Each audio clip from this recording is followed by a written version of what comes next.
இந்த ஒத்த பேரை சொன்னதுனால மாண்புமிகு திரு முத்துவேல் கருணாநிதி ஸ்டாலின் அவர்களே, இந்த கட்சியோட முக்கிய ஜாம்பவான்கள்லாம் கொழுந்து விட்டு இருந்ததோட ரெண்டு கட்சிக்கு மட்டும்தான் போட்டி. ஒன்னு டிவிகே, இன்னொன்னு டிஎம்கே. அப்போ மத்த கட்சிலாம் என்ன படைபலம் இல்லாதவங்களா அப்படின்னு ஒட்டுமொத்த கட்சியுமே கொந்தளிக்க விட்டுட்டாருங்க தளபதி விஜய் அவர்கள். தளபதி விஜய் அவர்கள் அதிமுகவை மிகப்பெரிய கட்சியா பார்த்தாருங்க. எப்போனா ஜெயலலிதா அவர்கள் ஆட்சியில இருக்கும் போது. அவங்க போன பிறகு கட்சி கொஞ்சம் டவுன் ஆயிடுச்சுங்க. இருந்தாலும் இன்னுமே சில பேர் வந்து எம்ஜிஆருக்காகவும் ஜெயலலிதா அம்மாவுக்காகவும் எடப்பாடி பழனிசாமி அவர்களுக்காக கூட இன்னுமே சில பேர் வந்து தொடர்ந்து வாக்களித்துட்டு தான் இருக்காங்க.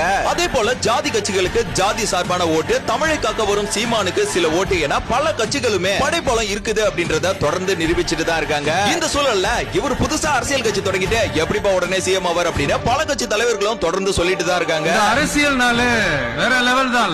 தளபதி விஜய் மற்றும் அவர்களோட தொண்டர்களோட தன்னம்பிக்கையும் ஒவ்வொரு செயலும் தான் தமிழக வெற்றி கழகத்தை அடுத்த கட்டத்துக்கு கொண்டு போவோம். சோ உங்களோட ஆதரவை எந்த கட்சிக்குன்னு மறக்காம கமெண்ட்ல சொல்லுங்க.